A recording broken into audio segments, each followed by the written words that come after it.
Bonjour, Sid Roth ici, avec Keenan. Keenan et moi nous connaissons depuis longtemps.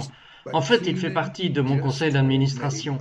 Mais Keenan vient de me parler d'un rêve et ce n'était pas le bon moment pour le sortir. Mais il dit maintenant que c'est le moment. Et vous comprendrez pourquoi il a dit que ce rêve sur le président Trump était choquant. Keenan, parlez-moi du rêve et plus important de l'interprétation.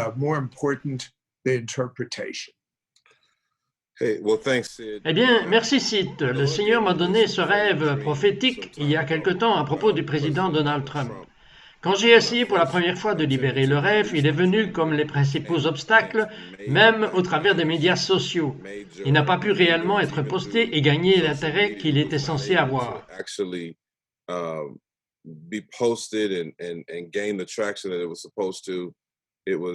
Il était fortement censuré. Et donc, mais vous savez, Kenan, même au-delà de la censure en tant que pasteur afro-américain, vous avez une église multiculturelle, mais vous avez un grand contingent afro-américain.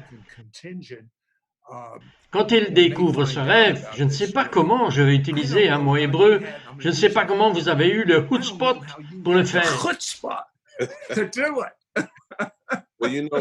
Eh bien, vous savez que je vous dis, je crois que nous sommes dans une période très désespérée.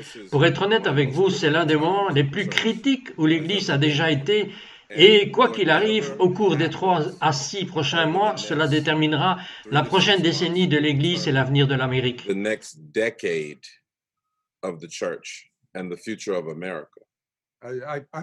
Je crois cela de tout mon cœur. Oui, alors de toute façon, quand le Seigneur m'a donné ce rêve, c'était très détaillé. Et je vais aller de la deuxième partie du rêve, donc les 2 dernières parties où j'étais dans une cafétéria. Et dans la cafétéria, tout le monde portait tout blanc et les gens passaient par cette ligne de cafétéria. Et pendant qu'ils traversaient la ligne, les serviteurs qui étaient très grands, ils portaient tout blanc. Ils savaient ce que vous vouliez avant de le commander.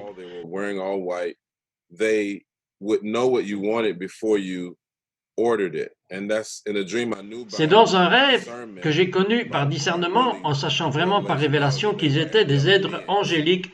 Et quand je suis arrivé vers la fin de la ligne, j'ai réalisé que je voulais commander autre chose. Et l'ange savait exactement ce que je voulais. Et ma femme était dans le rêve avec moi, et elle s'est tournée vers moi et m'a dit, la Bible de Donald Trump, tu dois avoir la Bible de Donald Trump. Et dès que ma femme m'a dit cela, j'ai été transporté dans le rêve à la Maison Blanche. Et quand j'étais transporté à la Maison Blanche, il y avait un grand bureau de sécurité. Et il y avait 2 très grands agents de service secret. Mais ils étaient grands de 8 pieds. Ils étaient très grands. Et donc, ce qui a fini par arriver, c'est que je suis parti au bureau de sécurité. Et au bureau de sécurité, je signe par mon nom. Et puis, je regarde vers la porte. Il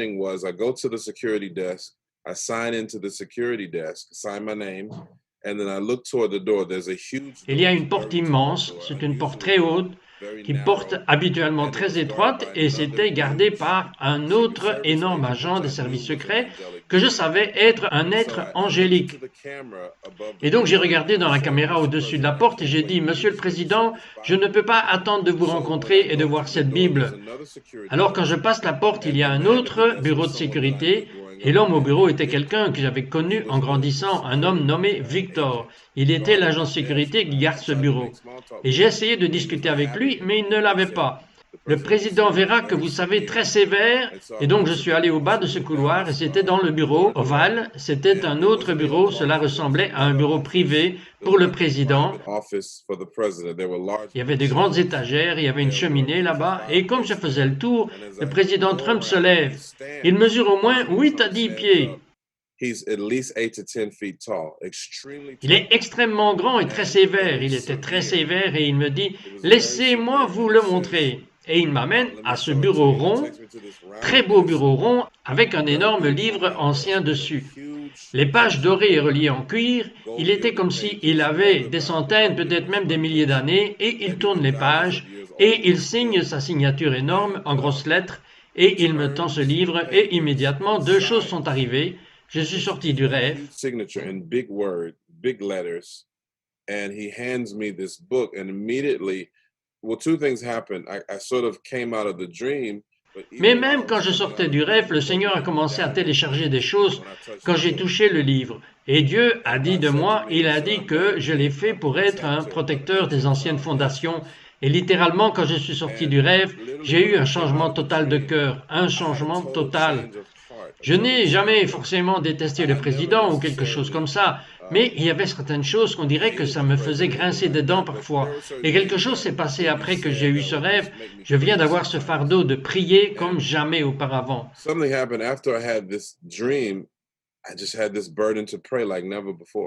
J'ai commencé à prier pour lui, à intercéder pour lui, et plus j'ai commencé à intercéder pour lui, plus je commençais à lui donner une compréhension du rêve, où je vais aller droit dans cela parce que c'est si important.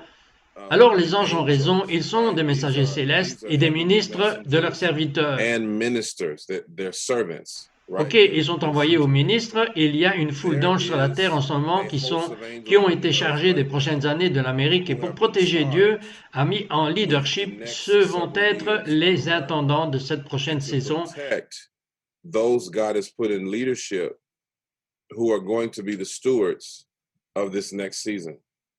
Et quand je vais à la Maison Blanche, ce qui est très profond, c'est qu'il y a différentes couches de sécurité qui représenteraient aussi la protection divine, la protection angélique, car la sécurité est toujours proportionnelle au niveau de menace. D'accord? Plus la menace est élevée, plus la sécurité est forte. Et donc je savais que nous sommes dans une situation très sérieuse en ce moment.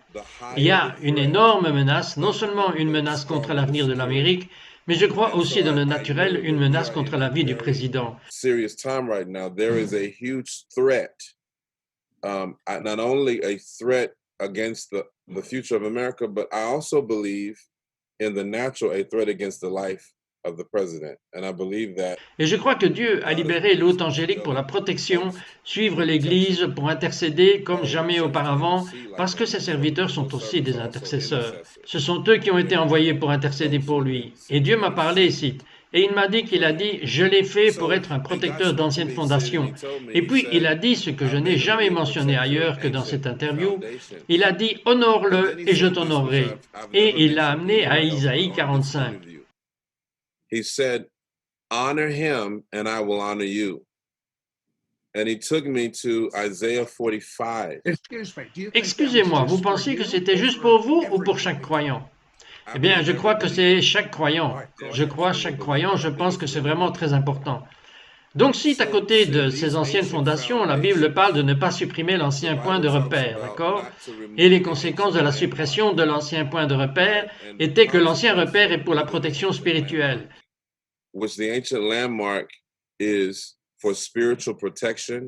C'est notre alliance avec Dieu. Et Dieu m'a montré que les anciennes fondations de prière d'intercession, la Bible, le christianisme et l'alliance, car en 1776, quand les États-Unis d'Amérique sont devenus une nation avant qu'ils ne soient 13 colonies qui étaient indépendantes, ils sont devenus une nation et ils ont adopté la déclaration d'indépendance et finalement, la Constitution était basée sur une inspiration divine.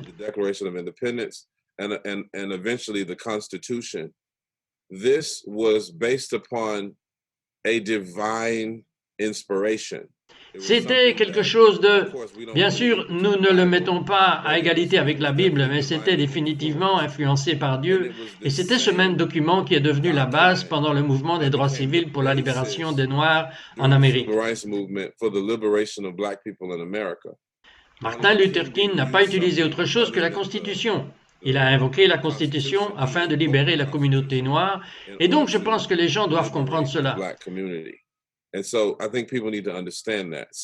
Alors Dieu m'a dit qu'il dit que les anciennes fondations tombent sous une attaque et je savais à ce moment-là qu'il y avait une cabale, qu'il y avait en fait une sorte de consortium très diabolique qui avait conspiré contre le président et contre notre nation. Et Dieu l'a placé là comme une sentinelle pour l'arrêter. And God set him there as a sentinel to stop it. Mais attendez une seconde, si je ne connaissais pas les faits, ce que je fais, et j'ai juste jugé le président d'après ce que j'ai eu sur les nouvelles, ce que je ne fais pas, je serais persona non grata dans la communauté afro-américaine. Comment avez-vous fait ça? Et comment avez-vous pris? I would be persona non wanted in the African American community. How did you do that, Keenan? How did you take look, if God... Regardez, si Dieu a dit à quiconque nous regarde en ce moment, c'est un vrai croyant, que notre jugement est maintenant déterminé. Nous traitons Donald Trump comme président. Ils font ce que vous avez fait, mais chaque humain a toujours le choix. Pourquoi avez-vous choisi ça? J'ai la crainte de Dieu, j'ai la peur du Seigneur, et site où Dieu parle, je suis silencieux, et je pense à ce que nous devons faire, particulièrement en tant que communauté afro-américaine, qui pendant de nombreuses années ont été les intendants de la spiritualité en Amérique. Je veux dire, si vous voulez apprendre à prier, vous allez dans une église noire. Vous savez que je dois juste intervenir. Je crois qu'il y a un assaut contre les Afro-Américains. Et Dieu sait quelque chose, que le diable a une idée, et le diable essaie de détruire autant de bébés afro-américains que possible. Vous savez aussi bien que moi, avec l'avortement, c'est tellement haut dans la communauté afro-américaine. African-American babies as possible. You know as well as I do with abortion. It's so high in the African-American community. Ce sont quelques-uns des plus grands dirigeants de l'Église qui sont étouffés. Et puis le taux de meurtre parmi les Noirs, sur les Noirs, je veux dire qu'il y a... Je souhaite que nous puissions regarder au-delà des nouvelles et voir l'implication spirituelle de ce qui se passe.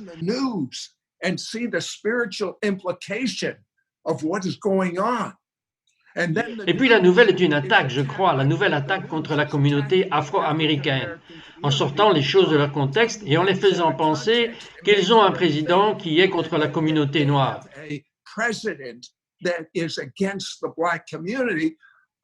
Regardez, je suis un juif et je pense que c'est la plus grande chose qui soit arrivée à la communauté juive. Que ressentez-vous, non pas basé sur ce rêve, mais que ressentez-vous basé sur ce qu'il a fait? Est-ce bien neutre ou mauvais pour la communauté afro-américaine?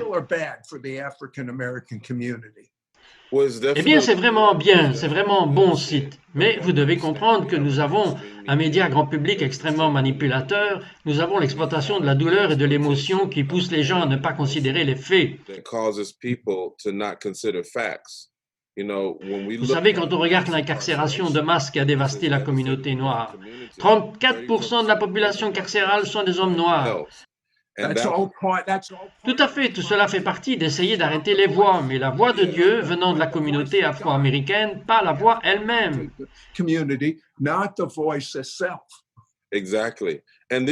Exactement, et cela a été fait sous certains de nos préférés dirigeants les plus aimés de la communauté noire. Je veux dire, Bill Clinton était l'un des pionniers de l'incarcération de masse. Joe Biden a proposé un projet de loi sur la criminalité en prison qui ravage actuellement la communauté noire, mais les gens ne voient pas ceci. Et l'une des raisons pour lesquelles ce que j'ai commencé à comprendre quand le Seigneur m'a donné ce rêve est qu'il y a un esprit de cécité. Il y a un esprit d'illusion qui a été libéré. C'est extrêmement démoniaque. Excusez-moi, c'est sur tous les gens en ce moment, tout le monde. Tout le monde, et c'est aussi cela affecte la communauté afro-américaine. Et vous devez comprendre, quand vous regardez depuis 1975, on estime que 44 millions de bébés noirs ont été avortés dans ce pays seulement. Il faut comprendre que cela représente la population totale, actuelle, totale des personnes noires en Amérique. And you have to understand that accounts for the total current population of every black person in America. Je veux dire que ces chiffres sont absolument stupéfiants, ils sont hors des échelles. Quand vous commencez à regarder le fait que les femmes noires, qui représentent 14% de la population des naissances et 43% des avortements en Amérique, make up over 43% of every abortion in America. Ce sont des chiffres stupéfiants et je crois que c'est parce que le diable connaît le destin que Dieu a donné à la communauté noire en contribuant à l'éveil de l'Amérique. Et je crois que même quand on retourne au jour des années 1900 avec William J. Seymour et le renouveau de Azusa Street,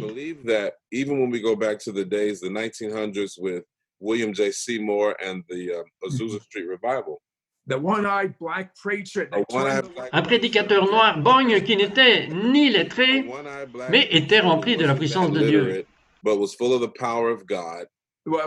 Ils disent, vous connaissez cette histoire, il mettait un sac en papier sur sa tête et il ne l'enlevait pas jusqu'à ce que Dieu se soit présenté. C'est vrai.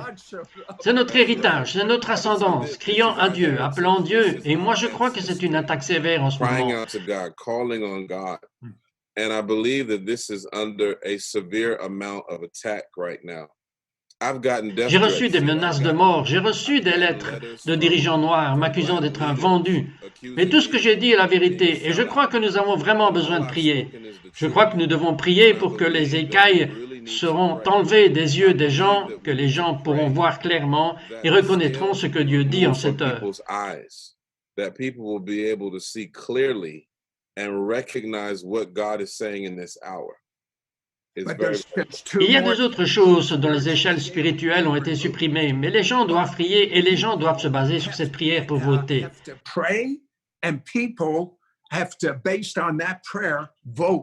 That's right. C'est vrai. Ces deux choses feront la différence dans notre société. Vous l'avez dit au début de cette histoire, au début de cette interview. Vous m'avez dit à quel point les temps sont critiques. Je crois que c'est la différence entre accomplir notre destin ou soit le manquer, soit être en retard pour les 8 prochaines années.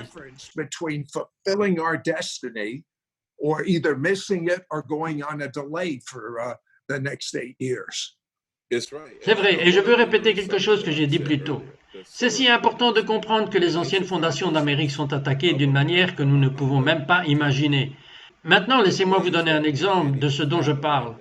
Chaque croyant et chaque personne consciente serait d'accord avec le Black Lives Matter.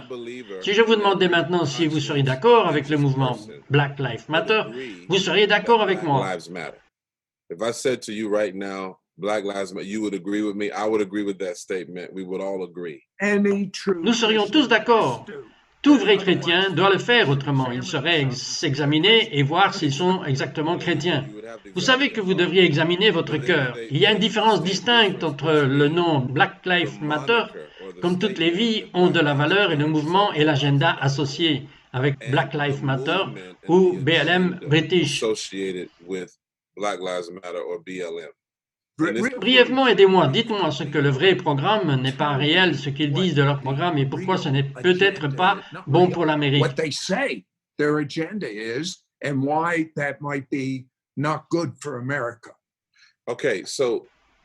Donc, je vais donner aux gens d'aller voir sur le site web. Oh, allez, donnez-nous un indice. Vous savez, si vous y allez et vous faites la recherche, vous verrez qu'il y a un grand agenda d'agents marxistes. Et le marxisme est fondamentalement, c'est une idéologie socialiste. C'est anti-chrétien, anti-religion, anti-famille. Leur agenda est de supprimer la famille nucléaire de la scène. Ils ne veulent pas d'un homme étant le chef de la maison. Anti-family, right? Their agenda is to remove the nuclear family from the scene. They don't want a male being the head of the home. Ils ne veulent pas qu'une femme soit soumise à un homme dans une relation pieuse. Ils ne veulent pas des rôles traditionnels des sexes masculins et féminins. Ils sont contre toutes ces choses et ce sont les choses qui dévastent la communauté noire. These are the things that are devastating the black community. C'est l'absence de père dans chaque communauté. D'ailleurs, c'est le retrait des hommes de leur rôle légitime à la maison, tout le chemin du retour depuis le temps de LBJ. Et cela fait partie des fondations que Dieu est préoccupé par cela. C'est la fondation qui est attaquée.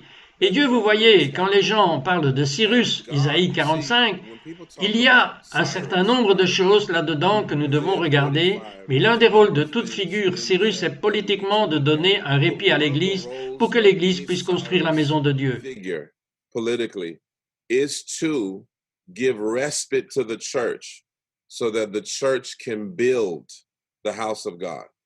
Ils doivent protéger l'Église pendant qu'ils reconstruisent. Et voici la chose que les gens ont mal compris. Et je dois dire cela. Les gens confondent le protecteur avec le constructeur. Il est important de comprendre que le constructeur n'est pas le protecteur. L'Église est la seule chargée de construire. Mais ce courant président de l'administration Trump est celui qui a reçu de Dieu la mission de protéger l'Église. Et je pense que vous le savez parce que les gens diront « OK, mais il n'est pas ça, il n'est pas ça, et ce n'est pas un pasteur, il n'est pas censé l'être, il est censé être un protecteur. » Et je pense que si les gens comprennent qu'ils peuvent prier avec plus de précision, oui, ils doivent faire cela avec distinction, mais vous m'avez dit quelque chose juste avant de commencer la diffusion. J'ai besoin que vous le répétiez. Vous m'avez dit ce qui va se passer les prochains mois et ce qui va arriver à l'Église. Donc les 3 prochains mois, 3 à 6 mois, eh bien laissez-moi entrer dans l'extension de la vision. Donc les gens, en fonction de ce qui va se passer dans les 3 à 6 prochains mois, il en sera ainsi affecté, ça va provoquer un tel désespoir que je vois les gens littéralement, que j'ai vu dans l'esprit, les gens inondant les églises avec désespoir. Je parle à propos de ces gens qui sont désespérés. Ils n'ont pas de chien dans le combat, pour ainsi dire. Et l'Église va devenir un phare dans l'obscurité, une balise. Le président a dit que Dieu est devenu si fort quand vous avez dit phare. Le mot phare, c'est juste les lumières. Oui, et donc c'est Isaïe 60. Vous voyez que c'est Isaïe 60 qui se concrétise. Il dit que les nations viendront à la lumière et cela dit que les gentils viendront, les incroyants viendront à la lumière de la croissance de l'Église. Alors je crois que les prochains mois détermineront la prochaine décennie de l'Amérique et la prochaine décennie où plus d'églises, et c'est pourquoi nous sommes dans un creuset en ce moment, c'est pourquoi je pense que ce message est si urgent. And this is why we're in a crucible right now. That's why I think this message is so urgent. Nous sommes dans un creuset pour l'avenir de l'Amérique et pour le relèvement de l'Église. Et si nous ne le faisons pas, prier et intercéder pour que l'esprit des ténèbres soit enlevé d'Amérique de l'Église, de la communauté noire, de la communauté blanche, de la communauté latine, chaque communauté, alors ce que nous allons faire, allons-nous courir le risque de passer à côté de notre destin pour les prochaines années? Et donc c'est très critique, c'est un moment critique. Vous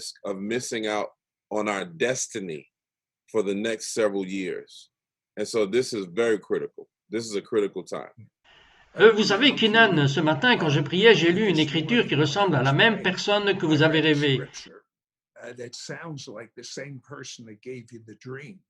C'est écrit, son nom est Dieu, et c'est ça, c'est le psaume 11, versets 3 à 7, dans la nouvelle traduction vivante. Les fondements de la loi et de l'ordre se sont effondrés. Que peuvent faire les justes? Puis il y a le mot merveilleux. Mais oui, mais le Seigneur est dans son saint temple. Le Seigneur règne toujours au ciel. Il regarde tous les mondes de près, examine chaque personne sur terre. Le Seigneur examine à la fois les justes et les méchants. He watches everyone closely, examining every person on earth. The Lord examines both the righteous and the wicked. Le Seigneur hait ceux qui aiment la violence. Il fera pleuvoir des charbons ardents et brûlera du soufre sur les méchants, les punira avec des vents torrides, car le Seigneur juste aime la justice. On the wicked, punishing them with scorching winds, for the righteous Lord loves justice. Le vertueux verra son visage, et vous savez que j'en parle depuis je ne sais pas combien d'années. And Keenan, you know, I've been talking about this for I don't know how many years. En venant, nous parlions de quelques points négatifs ici, mais les points positifs l'emportent donc sur les négatifs. C'est à venir ce qu'on appelle la gloire de Dieu. Ça va être une gloire mondiale, ça va être sur l'ensemble de la terre, et il y aura voire une distinction claire entre quelqu'un qui a fait de Jésus son Seigneur et quelqu'un qui est juste un pratiquant à l'extérieur.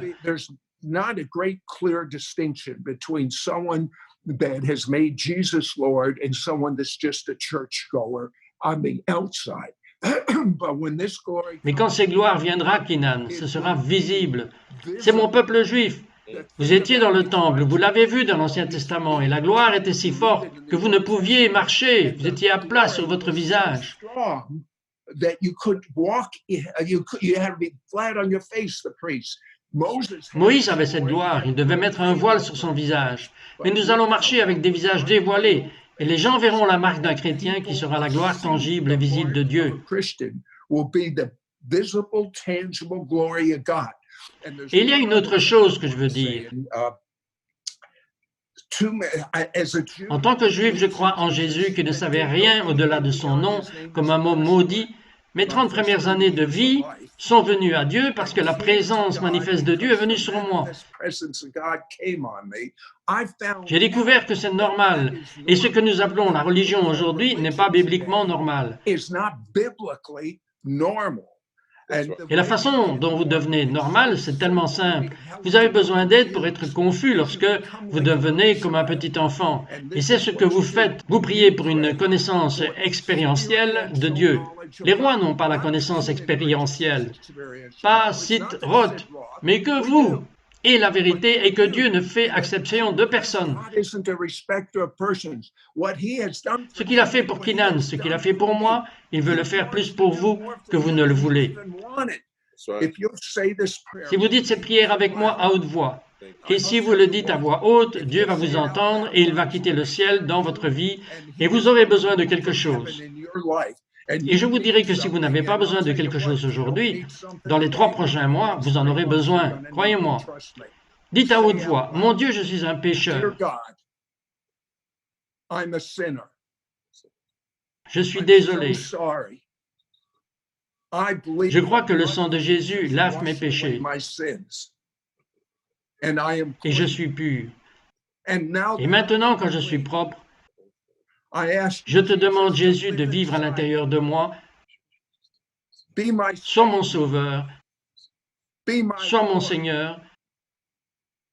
Je veux te connaître.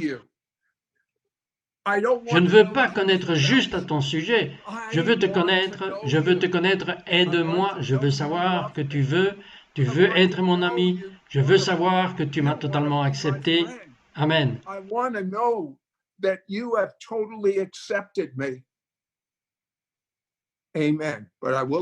je vais vous dire que j'ai quelques informations privilégiées. Si vous avez dit la prière et que vous la pensez, vous êtes totalement aimé de Dieu. Et il vit à l'intérieur de vous. Et vous savez ce qui est arrivé à ces péchés et à ces erreurs? Vous et moi, et tout le monde l'a fait. Je veux vous parler de moi et je peux vous dire ce que la parole dit de vous. Si vos péchés sont aussi écarlates, ils seront aussi blancs que la neige. Ils seront gommés comme avec une gomme géante. Ça semble trop beau pour être vrai. C'est la seule chose que je sais sur la planète qui semble trop beau pour être vrai. Et il est vrai qu'il n'y a plus de péché dans votre vie maintenant. Vous allez pécher dans l'avenir? Absolument. Et j'ai été un croyant, maintenant en septembre j'aurai 80 ans. Un croyant au Messie. Et je peux vous dire que j'ai un secret. Je vis dans le repentir instantané, je ne veux pas être coincé dans la pornographie et je ne le ferai jamais parce qu'à la minute, quelque chose clignote sur l'ordinateur que je n'aime pas. Je regarderai, je l'éteindrai immédiatement. Je ne lui donne pas une seconde pour prendre pied, 1 minute. J'ai une pensée, oui, j'ai de mauvaises pensées. C'est comme des oiseaux dans l'atmosphère, c'est pas mon problème, les oiseaux dans l'atmosphère, ce sont des démons. Mais la minute où je reçois cette pensée, j'ai dit non au nom de Jésus. Et vous savez ce que je fais? Je dis que j'ai un autre secret passionné. Je plaide le sang.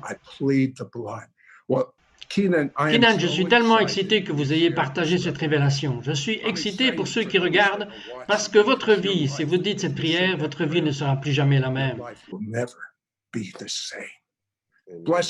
Bénissez-nous avant de partir. Père, je veux juste te remercier pour ta présence dans cet endroit, Seigneur. Comme si tu l'as proclamé sur nous, nous entrons dans les jours de la gloire mondiale. Commençons maintenant. Et les signes, les miracles et les merveilles qui ont frappé la terre vont être comme ce que nous n'avons jamais vu depuis le livre des Actes. Je te remercie d'avoir activé chaque personne. Je te remercie d'avoir ouvert les yeux de chaque personne. Et je te remercie de t'être révélé comme Père à chaque personne qui nous regarde. Nous nous engageons cette fois à toi. Nous libérerons la bénédiction, que le Seigneur vous bénisse, qu'il vous garde. Le Seigneur appelle son visage à briller sur vous. Le Seigneur a élevé son visage sur vous et vous a fait grâce. Il vous a béni avec sa paix, son shalom. Au nom de Yeshua, nous prions. Amen. Bien, shalom. Plus tard, au revoir et on se reverra.